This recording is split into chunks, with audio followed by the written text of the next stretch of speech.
ఇప్పుడు పుష్ప 2 మీద నాగబాబు ట్వీట్ చేశారు. ఆ ట్వీట్ గురించి మీరేం చెప్తారు? ఆయన ఏదో స్వామి వివేకానంద భక్తుడిని అన్నట్టుగా ఆయన ఫాలో అవుతున్నట్టుగా వివేకానంద గారు చెప్పినటువంటి ఒక చిన్న కోట్ని ఈయన ట్వీట్ చేశాడు. దాని సారాంశం ఏంటంటే, నువ్వు ఏదో మార్గంలో వెళ్తున్నావు, ఆ మార్గంలో పోతే కనుక నువ్వు మమ్మల్ని మర్చిపోవాల్సి ఉంటుంది అనేది మెయిన్ సారాంశం. ఇక్కడ బేసిక్ల విషయం ఏంటంటే, ఈయన ఎమోషనల్ బ్లాక్మెయిల్ చేశాడు పుష్పని. నువ్వు 4-5 ఈవెంట్లు తిరిగావు, ఎక్కడ మా గురించి చెప్పలేదు, ఈరోజు కనుక సాయంత్రం నువ్వు మా పేర్లు చెప్పకపోతే ఇంకెప్పుడు నీ మొహం చూడము అని బెదిరిస్తా మా పేర్లు చెప్పమని అడుక్కుంటా తిరిగాడు. ఆయన ఎదిగాడు అయ్యా, సెల్ఫ్గా ఎదిగాడు ఎక్కడి నుంచో. మీరు కూడా సిగ్గు తెచ్చుకొని ఆయనలో ఎదక్కపోయినా పర్లా, మీ నెక్స్ట్ జనరేషన్ పిల్లలకి ఒరే వాడిని చూసి నేర్చుకుంటారా అని చెప్పాలి. అట్లా కాకుండా వీడు ఎక్కడికి వెళ్ళినా సరే నువ్వు నా పేరు చెప్పు, నా పేరు చెప్పు, నా పేరు చెప్పు అనడం చాలా తప్పు. అది ఈయన ఎప్పుడు తెలుసుకుంటాడో మనకు తెలియదు. మనోడు కాదు పగోడు అని అప్పట్లో ఏవేవో ప్రతి ఇష్యూలో అసలు ఈ నాగబాబే పెంట పెడతాడు. ఈయన చేయబట్టే ఈ ఫ్యాన్స్ అందరూ కూడా మొత్తం అగ్రెసివ్ అయిపోయి వాళ్ళ మీద వీళ్ళ మీద పడతా ఉంటారు. ఈయన మనిషి ఎప్పుడైతే మారుతాడో ఆ ఫ్యాన్స్లో కూడా నిజంగా ఓ చైతన్యం వస్తుంది. సీరియస్లీ చెప్తున్నా. ఎందుకంటే ప్రమాదం ఇట్లాంటి వాళ్ళు, వీళ్ళకి ఏదనిపిస్తే అదే చేస్తాడు. అప్పట్లో జబర్దస్త్ ప్రోగ్రామ్ కూడా అట్లాగే పాడు చేసి వచ్చాడు. పుష్ప సినిమాని కూడా చాలా ఇబ్బంది పెట్టాడు. ఆ జానీ మాస్టర్ అసలు నిజంగా అరెస్ట్ అవ్వడానికి కారణం కూడా ఈయన పుష్ప నుంచి ఆయన రమ్మనకపోతే అసలు అక్కడ ఇష్యూ అయ్యేదే కాదు, తెలుసా. ఈయన వల్ల నష్టమే తప్ప ఒకడికి ఉపయోగం అనేది ఏం లేదు ఈ రోజు వరకు కూడా. సీరియస్లీ అది. ఓకే. ఇప్పుడు చిరంజీవికి మెగా ఫ్యామిలీకి అల్టిమేటం ఏం చెప్తారు? ఫ్యాన్స్ అంట అల్టిమేటం అని ఒక వార్త వైరల్ అవుతుంది, ఎంతవరకు నిజమో కానీ ఏదో బాగుంది నిజంగా. వీళ్ళు అల్టిమేటం జారీ చేశారు. చిరంజీవి ఫంక్షన్కి రావద్దంట. యాక్చువల్లీ నిన్న ఏం జరిగింది, పుష్ప ఈవెంట్కి చిరంజీవి గారిని పిలుద్దామని చెప్పేసి వీళ్ళెవరు నిర్మాతలు వెళ్ళారు.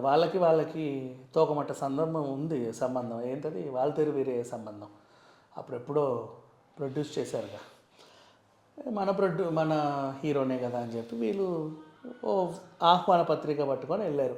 సార్ మీరు వస్తే బాగుంటుంది అని. ఈలోపు చిరంజీవి గారు వస్తున్నారట అనే వార్త మొత్తం పాకేసింది.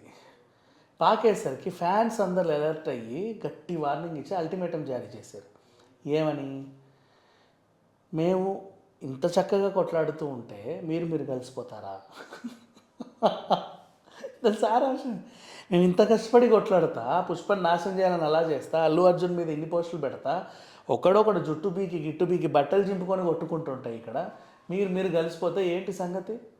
మీరు విడిపోవడమే మాకు కావాలి, మీరు కలవకూడదు. మీరు ఎప్పుడు కలవాలో మేము చెప్తాం.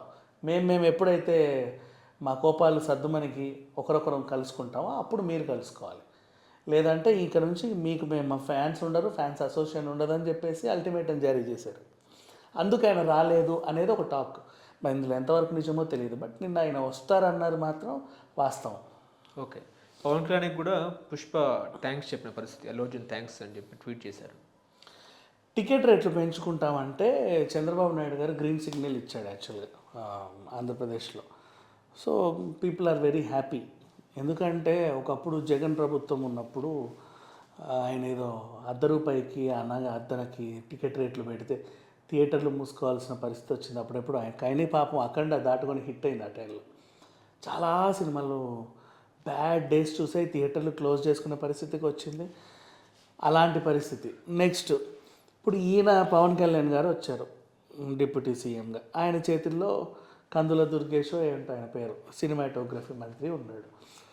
వీళ్ళు ఏమైనా చేస్తారేమో మా సినిమాని, ఏదైనా పగలు గిగలు సెగలు పెట్టుకోండి అని చెప్పి టీం భయపడింది. తర్వాత ముఖ్యమంత్రి గారికి వీళ్ళని అడిగితే ఎందుకులే వచ్చిన గొడవ అని ఫస్ట్ ముఖ్యమంత్రి గారి దగ్గరికి వెళ్ళారు. చంద్రబాబు నాయుడు గారు క్లీన్ చిట్, ఆయన ఎప్పుడు సినిమా వాళ్ళకి సపోర్ట్గా ఉంటాడు, అన్నీ తెలుసు కాబట్టి, పగలు ప్రతీకారాలు తెలియదు ఆయనకి. సో ఆయన సంతకం చేసేసరికి సంతోషం. వీళ్ళు కూడా హ్యాపీగా, అల్లు అర్జున్ కూడా థ్యాంక్ యూ చంద్రబాబు నాయుడు గారు, మేము అడగగానే మాకు ఏ ఇబ్బంది లేకుండా పెంచుకోవడానికి పర్మిషన్ ఇచ్చారు, ఇక ఈయనకు కూడా థ్యాంక్స్ చెప్పకపోతే బాగోదు అని చెప్పేసి చంద్రబాబు నాయుడు గారిని పొగిడిన తర్వాత రంగులం గ్యాప్ ఇచ్చి ఇగో నీకు కూడా శుభాకాంక్షలు and thank you, congratulations, wishes, ఏది పడితే అది, నువ్వు ఏదైనా అనుకో, ఏదో బాగానే సహాయం చేసావు అన్నట్టుగా ఆయనకు కూడా పెట్టాడు. ఇది జరిగింది. ఓకే. ఇప్పుడు హైకోర్టు కూడా పిటిషన్ వేశారు కదా పుష్ప టికెట్ల రేటు తగ్గించాలని చెప్పి. సో దాని గురించి మీరేం చెప్తారు? యా వీళ్ళందరూ ఏం చేశారో తెలుసా, ఇప్పుడు ఏదో గిటిషన్లను ఓవర్ యాక్షన్ చేస్తున్నారు కానీ ఒకప్పుడు థియేటర్ల ముందు లైన్లు కట్టుకొని టికెట్లు కొన్నాం చూసావా, బుక్ మై షో లేనప్పుడు. అప్పుడు వీళ్ళు ఏం చేసేవాళ్ళు, బ్లాకులలో కొనలా 1000 2000 ఇచ్చి కొనలా. ఇప్పుడు ఇంకా గర్వంగా చెప్పుకుంటారు మేము మా స్టార్ హీరోస్ బ్లాక్లో కొని చూసామని. ఇప్పుడు అదే రేట్లు పెంచితే ఇది వచ్చింది. అన్ని రేట్లు పెరుగుతున్నాయి. బియ్యం ఎంత చెప్పు, నువ్వు చెప్పు, బియ్యం ఎంత మామూలుగా మినిమం 70 రూపాయలు 80 రూపాయలు పెట్టింది కేజీ బియ్యం ఉందా కనీసం అట్లీస్ట్. ఇంకా అన్ని రేట్లు పెరిగాయి కదా. కందిపప్పు రేట్ ఎంత చెప్పు, 300 లేని కందిపప్పు వస్తుందా కేజీ. ప్రతిదీ రేటు పెరిగింది. కారం రేటు పెరిగింది, చింతపండు రేటు పెరిగింది. ఈవెన్ బయట ఏంటి మనం రెగ్యులర్గా వెళ్ళే షాపింగ్ కాంప్లెక్స్లో రేట్లు పెరిగాయి, సినిమా థియేటర్లో రేట్లు పెరిగాయి, అన్నీ పెరిగాయి. ఒక టికెట్ రేటు పెంచితే ఎందుకంత ఓవర్ యాక్షన్ చేస్తున్నారు? పెట్రోల్ రేటు పెరిగింది. ఒకప్పుడు ఎప్పుడో ఏదో మొన్న 4-5 సంవత్సరాల క్రితం 64-70 ఉండేది. ఇప్పుడు 107 108కి వచ్చింది. అందరూ బాగానే ఉన్నారుగా, బాగానే వెళ్తున్నారు కదా. మరి అక్కడ ఎక్కడా లేని గొడవలు ఒక పుష్ప టికెట్కి ఎందుకు వచ్చింది? కావాలని చేస్తున్నారా? టికెట్ రేట్ అంతే ఉంటుంది. కొనుక్కొని సినిమా చూసి చావండి, లేకపోతే ఇంట్లో కూర్చోండి. అంతేగాని అంటే ఈ నెగిటివిటీ స్ప్రెడ్ చేయదు. నేనేమంటున్నానంటే చూసే వాళ్ళందరూ కొనేసుకున్నారు టికెట్లు ఆల్రెడీ. ఈ నెగిటివ్ చేసే గాడిదలు వెళ్ళి కంప్లైంట్లు చేశారు. మొన్న కూడా గ్రీన్ పీస్ అనే ఒక సంస్థ వచ్చేసి ఇందులో ఆర్మీ అని కేసు వేసింది చూసావా. అలాంటిదే ఇది కూడా. ఏదో డిస్టర్బ్ చేసే ప్రయత్నాలు, దాన్ని పట్టించుకోవాల్సిన అవసరం లేదు.